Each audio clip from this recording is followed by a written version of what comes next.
정치인의 눈으로 여의도 국회 움직임을 통찰력 있게 꿰뚫어보는 시간입니다. 여의도 인사이트, 줄여서 여의도 인싸인데요. 오늘 함께하시는 민주당 신경민 전 의원 자리하셨습니다. 안녕하세요. 네, 안녕하세요. 신경민입니다. 네. 오늘은 새로운 분을 모셨는데요. 국민의힘 하민경 변호사 나오셨습니다. 안녕하세요. 네, 안녕하세요. 하민경 변호사입니다. 네, 감사합니다. 나와주셔서. 네, 반갑습니다. 윤석열 대통령, 조 바이든 미국 대통령 만나서 2박 3일 동안 이제 외교전을 펼쳤다? 그렇죠. 한미 관계를 공고히 하는 그런 계기가 됐다, 이런 평가가 나오고 있는데요. 일단 두 분은 한미 정상회담 성과 어떻게 평가하시는지 의견을 좀 듣고 그다음에 얘기를 좀 자세히 이어가도록 하겠습니다. 신경민 전 의원님 하실래요? 저는 이번에 이제 언론들이 뭐 엄청난 찬송가들을 부르죠. 네. 국민의힘도 하지만은 언론들 찬송가를 잘 봤습니다. 며칠 동안. 근데 사실은 이게 예고되고 예상이 됐던 겁니다. 그래서 제가 폄하하려고 그러는 게 아니고요. 네네. 2008년도에 한미가 포괄적 전략 동맹을 맺었고요. 예. 그때부터 사실은 한미 관계가 새로운 단계로 들어서야 되는데 우리나라가 이제 안 들어간 거죠. 중국을 의식을 하고 그러다가 네. 작년 5월에 지금 다 잊어버렸습니다마는 작년 5월에 문재인 대통령이 워싱턴에 갔을 때 사실 기술이니 뭐 경제니 하는 것은 그때 이제 뭐 돼서 그때 뭐 우주니 뭐니 다 나왔어요. 네. 원자력이니 뭐니 다 나왔던 거고 그래서 이번에 사실 이제 그것을 다시 한번 확인하는 거였고 바이든 대통령으로서는 11월 중간선거를 앞두고 조지아주와 텍사스주에 큰 선물을 받아간 거죠. 우리나라 기업들이 투자한다고 그렇죠. 했으니까요. 뭐 그건 엄청난 돈이니까요. 네. 그리고 그 사람들이 이제 그 잡 창출, 일자리 창출 뭐 굉장히 중요한데 고급 일자리가 엄청 늘어난 거죠. 8,000개, 10,000개 뭐 이러니까요. 특히 조지아주와 텍사스주는 뭐 굉장히 중요한 주고 이번 중간선거에서도 어려운 주거든요. 민주당으로서는. 네. 그러니까 큰 선물을 받아간 거고요. 근데 현안에 대해서는 확실한 얘기가 나오지 않은 것이 몇 개 있습니다. 우크라이나에 대한 지원을 어떻게 할 것인지, 한미일 군사협력을 어떻게 할 것인지가 아직 안 나왔고, 확장 억제력 전략협의체를 가동하는 것은 예상대로 합의가 됐는데 이 전략자산 순환 배치를 어떻게 할 것인지가 아직 구체적으로 안 나왔어요. 그리고 군사훈련 강화하고 사드 문제도 원칙은 나왔는데 아직 구체적으로 좀 안 나와서 이런 것들이 사실 이제 앞으로 우리한테 경제적으로 큰 부담을 줄 수 있는 가능성이 매우 높습니다. 네. 그런데 숙제가 이제 뭐 한국 중국 관계, 한일 관계가 남아 있으니까요. 사실 이제 조금 더 두고 봐야 나와야 되는데 윤석열 대통령으로서는 외교 무대에 데뷔를 했다. 뭐 하여튼 큰 문제는 없었으니까 데뷔했다는 큰 의미가 있죠. 네. 그러면은 하민경 변호사께서 어떻게 평가하시는지 들어볼까요? 저는 이번에 그 한미 정상회담을 보면서 사실은 이준석 대표가 얘기한 것처럼 저는 그 자리에는 없었지만 네. 저는 참 많이 자랑스러웠습니다. 개인적으로. 네. 네, 그리고 또 이번에 그 한미 정상회담이 중요하다고 한 거는 경제 동맹 그리고 또 경제 안보까지 이제 더 공고히 했다라는 점에서 사실 큰 의미가 있다고 봅니다. 이게 한미 동맹을 원 궤도에 이제 복귀시켰다 이런 평가도 사실 있을 만큼 그 윤석열 대통령 취임 11일 만에 열린 그 어떻게 보면 가장 빠르게 열린 한미 정상회담이었고 또 바이든 대통령이 집무실을 이전한 후에 그 윤석열 대통령이 용산청사로 이제 이전한 후에 거기에서 이제 공식적으로 이제 업무를 보는 이제 외빈이기도 사실 했습니다. 네. 그런 의미도 사실 있었고 또 이번에 그 바이든 대통령이 방한해서 제일 먼저 찾은 곳이 평택 삼성전자 반도체 공장이었는데요. 거기에서 박명록 대신에 그 양국 대통령들이 그 웨이퍼라는 그 곳에다가 서명하는 장면 저는 사실 개인적으로 참 인상이 깊었고 자랑스럽기도 했거든요. 그것만큼 이제 바이든 대통령 얘기를 했던 것이 최근 우크라이나 전쟁으로 인해서 그 공급망 유지가 되는 게 경제뿐만 아니라 이제 국가 안보의 문제다. 그렇게 얘기하면서 또 우리와 가치를 공유하지 않는 국가들에게 의존하지 않는 것이 중요하다. 이렇게 얘기를 하면서 처음으로 이제 한미 간의 그 대북 그리고 또 인도적 그런 지원 의사를 밝히기도 했고 또 한미가 공유하는 그 민주주의, 인권 이런 가치를 사실 분명하게 강조를 하다 보니까 아마 더불어민주당에서 이제 중국의 반발이 예상된다 이런 비판의 메시지를 내기도 했는데 저는 이제 중국에서는 처음에 윤석열 대통령이 이제 대통령이 되고 나서 이제 중국에 먼저 방문을 해라 이렇게 얘기를 했었었는데 그것보다는 일단 미국 대통령이 와서 저희가 이후에 이제 구체적인 현안들에 대해서 논의를 하겠지만 첫 외교 행사를 사실 성공적으로 마쳤다라고 생각을 합니다. 네, 글로벌 포괄적 전략 동맹 이런 표현이 사용이 됐어요. 아까 신 의원께서 말씀하셨지만 이게 그러니까 2008년부터 예. 미국은 포괄적 전략 동맹 얘기를 해왔고요. 예. 그러니까 작년에 바이든 대통령 취임 직후에 문재인 대통령이 갈 때 사실은 이게 너무 빨리 가는 거 아니냐. 왜 그러냐면 2002년도 그러니까 20년 전에 DJ 대통령 당시에 부시를 너무 빨리 만나러 갔어요. 네네. 그때도 뭐 너무 이른 시간에 가서 부시를 뭘 좀 가르쳐야 된다는 생각을 DJ 대통령이 한 거예요. 그러니까 김대중 대통령 생각에는 빨리 가서 만나는 게 중요하다고 그랬는데 그게 배착이 돼가지고 네. 다 뭐 알려지다시피 좀 홀대를 받았고 약간 모멸적인 대우를 받고 한반도 문제도 그랬거든요. 근데 그때도 그랬는데 그때 미국 쪽이 다행스러운 거죠. 군사뿐만 아니고 기술과 경제와 글로벌 뭐 서플라이 체인 문제 뭐 이런 문제를 가지고 굉장히 훌륭한 그 공동성명을 만들었죠. 그래서 깜짝 놀랄 정도로 자세하고 굉장히 긴 합의문을 썼습니다. 이번이 이제 그 연장선상에서 나오는 건데 마치 뭐 처음 나오는 것처럼 지금들 그러지만 우리가 1년 전 일을 까맣게 잊어버렸죠. 그런데 그건 문재인 대통령의 업적이라기보다는 미국이 바뀐 겁니다. 중국을 대하는 태도가 근본적으로 바뀌었고 이제 그렇게 해서는 안 된다고 한국한테 얘기를 한 거죠. 네.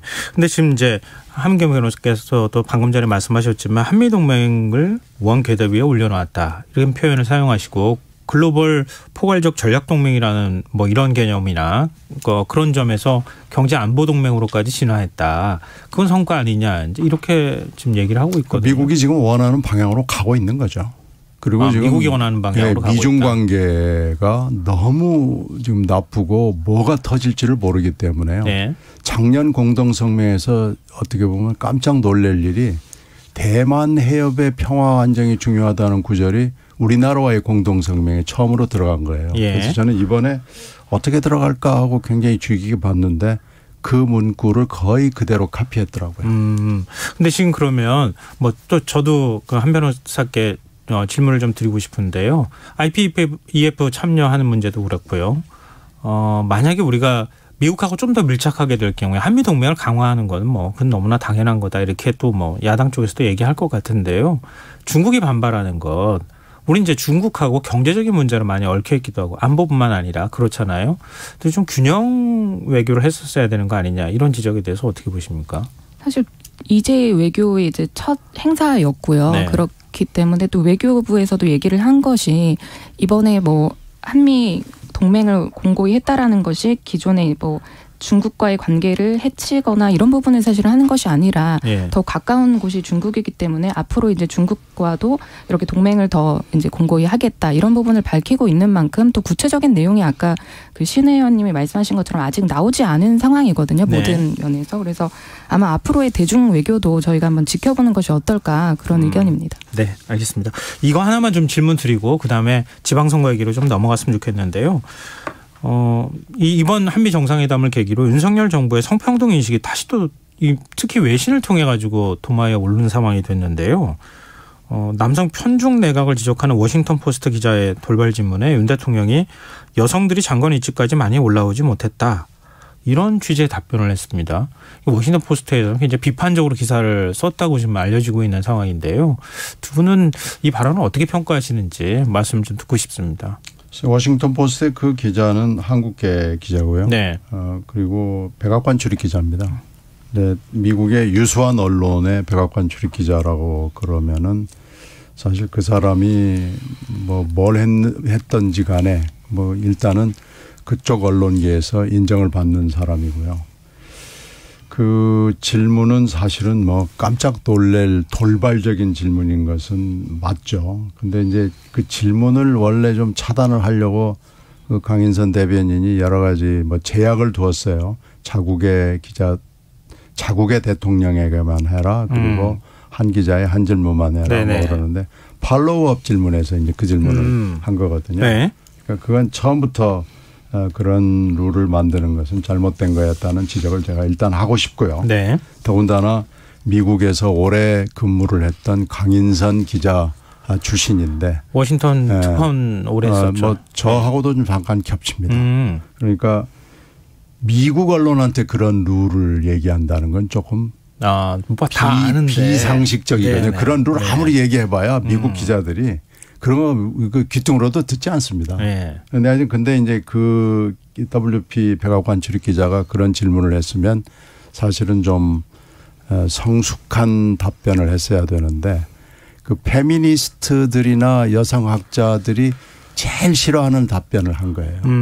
아주 원초적인 그걸 깨겠다고 사실은 페미니즘이 60년대 70년대에 싸워온 거거든요. 그래서 지금 오늘의 성과가 나온 건데 제일 싫어하는 그리고 제일 듣기 싫어하는 얘기를 윤 대통령 입으로 한 거죠. 그래서 그걸 지금 지적을 하는 겁니다. 네, 뭐 워싱턴 포스트 기사를 보면은요, 한국의 남녀 성평등이 선진국 중에 최하위권이다. 뭐 이런 게 기사 내용에 등장하기도 하던데요. 그러니까 장차관 인사 다 합치니까 60명 정도 되더라고요. 그중에 여성이 5명밖에 안 되거든요. 그러니까 이런 상황에서 그 자리까지 여성이 올라온 사람이 별로 없어서 임명할 수가 없었다. 이런 식의 발언들 좀 그렇게 해석될 만한 발언을 지금 했다고 하는 지적들이 나오고 있거든요. 한 변호사님께서 어떻게 보십니까? 저는 이제 그 대통령 윤석열 대통령 이제 3대 본부에서 이제 상근 부대변인으로 일을 했는데 네. 그때 당시에도 얘기가 계속 나왔던 게 이제 여성의 날에 제가 논평을 사실 썼거든요. 근데 저는 이제 저희들은 생각을 했을 때 이게 능력을 많이 보고 어떻게 보면 남녀가 이제까지는 구조적 성차별이 사실 있었던 게 맞고 그렇기 때문에 사회적으로 이제 불평등을 남성에 비해서 여성이 많이 이제 대우를 불평등하게 받았기 때문에 그런 부분에 대해서 여권 신장이 있어야 되고 이런 의식은 저희가 맞습니다. 그런데 더 이게 중요하게 생각을 했던 것은 이제는 더 이상 이제 구조적인 성차별 관점에서 남녀를 이제 갈라서 이렇게 볼 것이 아니라 개개인의 능력을 보겠다. 그리고 또 이제 개개인의 평등 관점에서 좀 바라보자.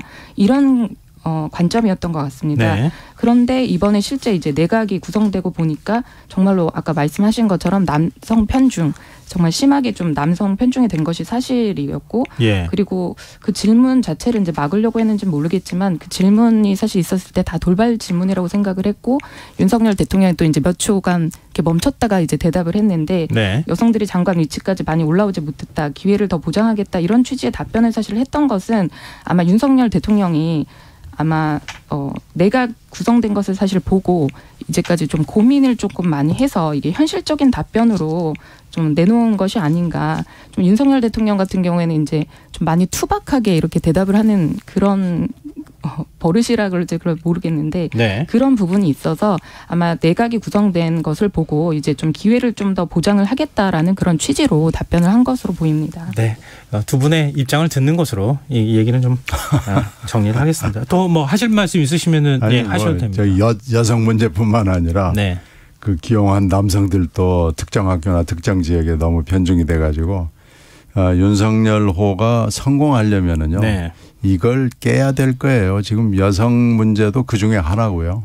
지금 깨야 될 부분이 굉장히 많은데 이건 아마 그 사회생활을 윤석열 대통령이 하면서 아마 형성된 어떤 편견의 결과가 아닌가라고 생각합니다. 네, 뭐 양쪽 입장으로 저희가 좀 듣는 것으로 하겠습니다.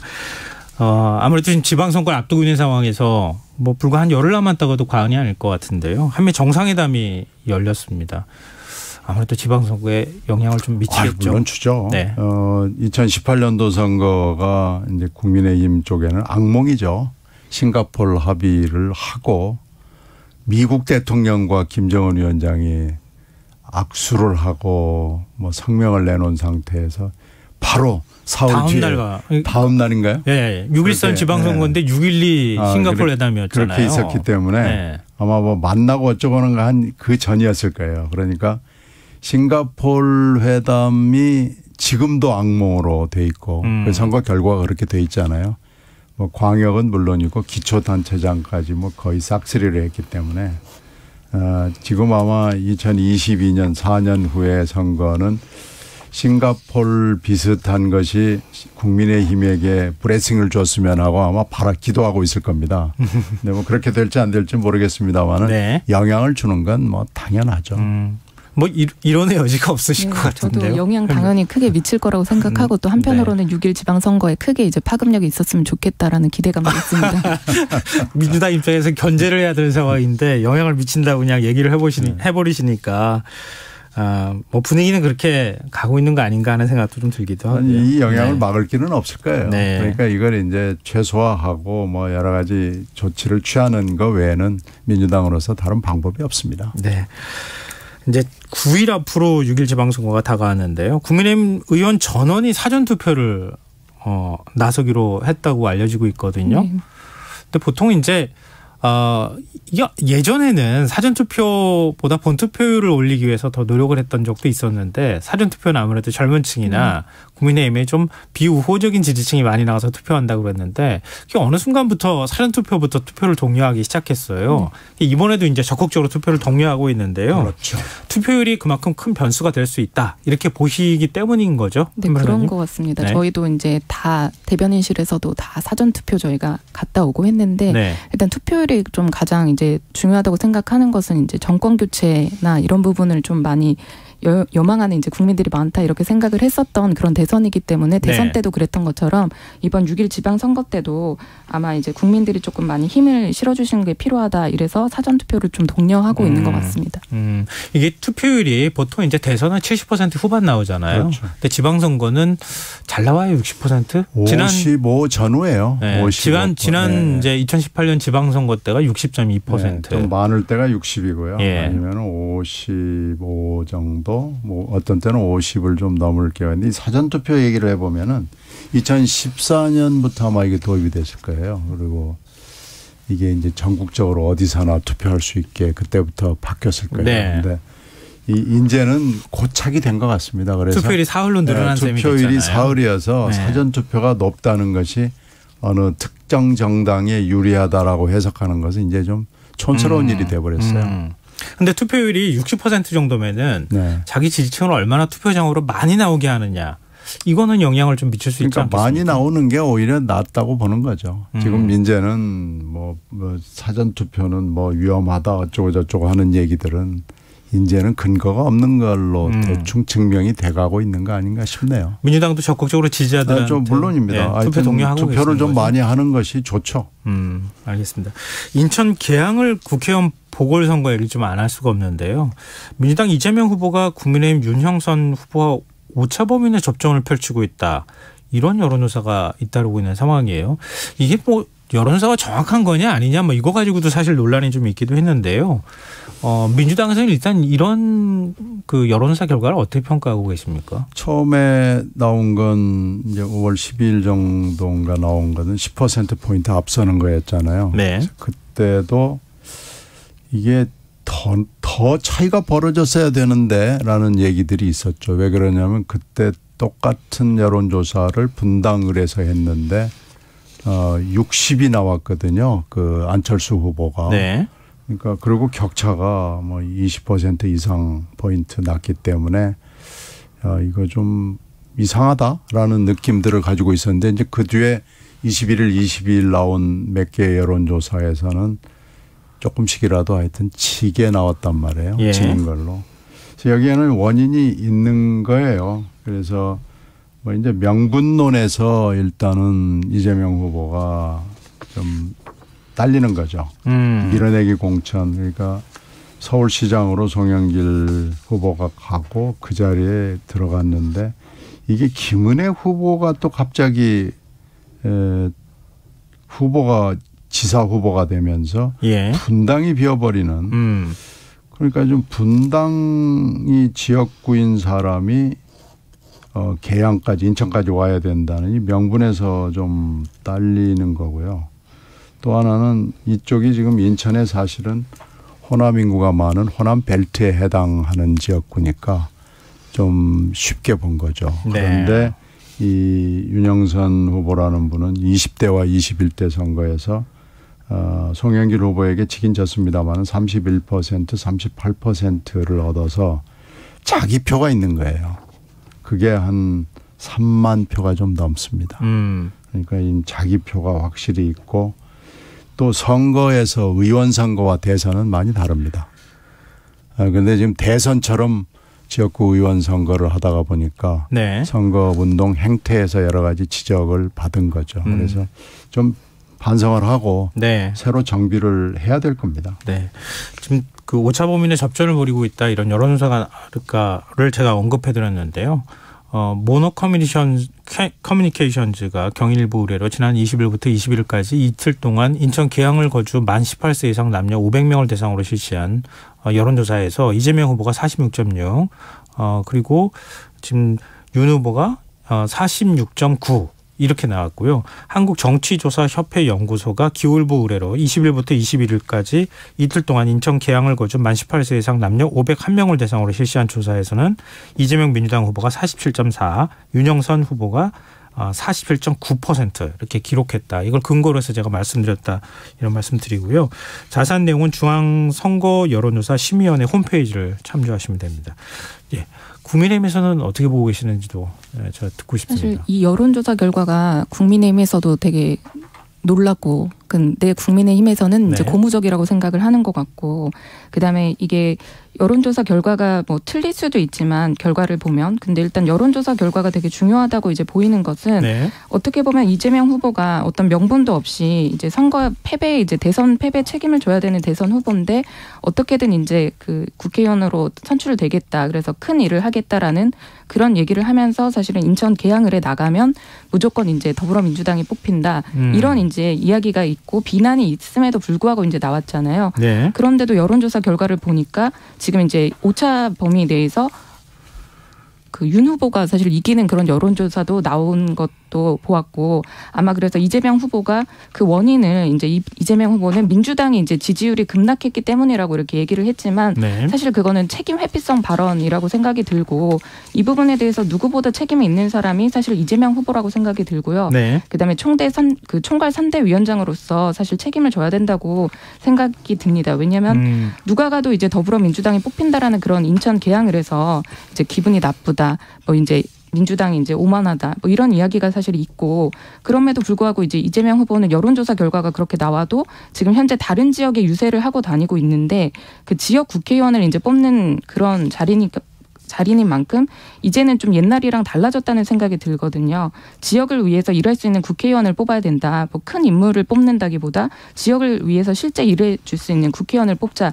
이런 분위기가 사실 있는 만큼 이제 이재명 후보가 이런 유세를 하고 다니고 약간 이런 부분들이 오히려 그 여론조사에서 결과를 좀 안 좋게 하는 것이 아닌가.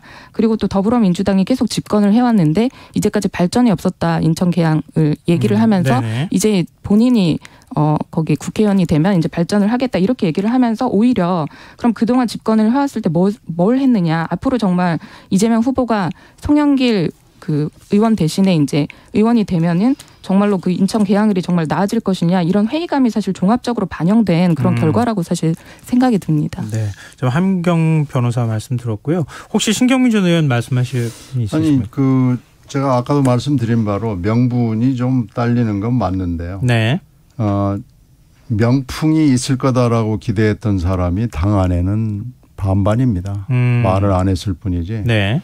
저는 처음부터 명풍을 기대하지 않았던 사람에 들어가기 때문에 저를 뭐 설득하실 필요는 없고요. 다만 국민의힘이 잘한 게 있다면 윤영선 씨를 공천한 걸 거예요.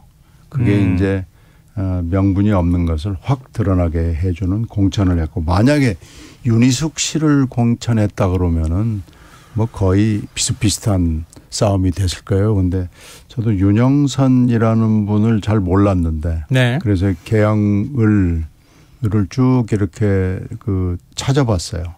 인터넷 사이트를 들어가 찾아봤더니 아까 제가 말씀드린 대로 20대와 21대 선거에서 31%, 38%를 얻었다고 그러면은 간단한 득표력은 아닙니다. 물론 졌죠. 많이 졌지만. 그런데 윤영선 후보가 그 예비후보 등록 직전까지 목동에 주소지 두고 있다가 그렇죠. 주소지를 옮겼다고 주소지는 하는. 그런데 네. 이제 거기서 내과 의사를 거기서 쭉 했기 때문에 아마 이제 뭐 반격을 하겠죠. 그렇게 되면 이제 반격은 주소지는 같지만 뭐 하면서 또 이제 반격을 해서 그거 가지고 아마 싸울 겁니다. 그런데 윤영선 공천이라는 것이 아마 그 이준석 대표가 된 이후에 굉장히 잘한 결정 아닌가 싶어요. 오히려 민주당한테 불리한 얘기를 더 많이 하시는 것 같은데요. 그래서 이준석 후보가 그 사이에 여러 가지 사고를 많이 친 대표였는데 네네. 저도 이제 윤영선이라는 사람을 쭉 이렇게 기록을 보면서 이준석 후보의 어떤 지략이구나라는 느낌이 들어서 네. 이게 이제 대비가 되는데요. 네. 이제 지금 그 이재명 대표가 이기려면 지금부터 선거운동 행태를 확 바꿔야 됩니다. 그러면 저는 이길 수 있다고 봅니다. 네, 오늘 여의도 인싸 여기까지 하겠습니다. 민주당 신경민 전 의원, 국민의힘 하민경 변호사 함께했습니다. 고맙습니다. KBS 1라디오 김성환의 시사 1부 순서는 여기서 마무리하겠습니다. 전 11시 정각 2부에 다시 오겠습니다.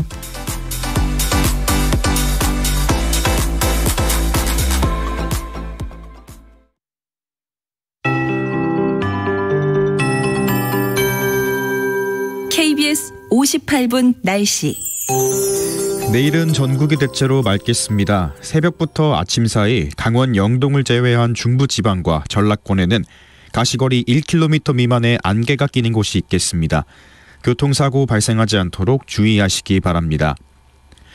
내일 아침 최저 기온은 서울 17도, 광주 16도 등 전국이 12에서 21도의 분포를 보이겠고 낮 최고 기온은 서울 30도, 대구 33도까지 오르는 등 전국이 24에서 33도의 분포를 보이겠습니다.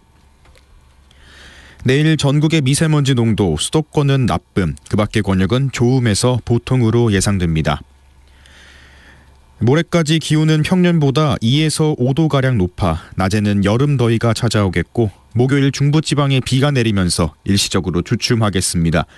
특히 내륙을 중심으로는 일교차가 15에서 20도로 크겠으니 건강관리에 신경 써주시기 바랍니다.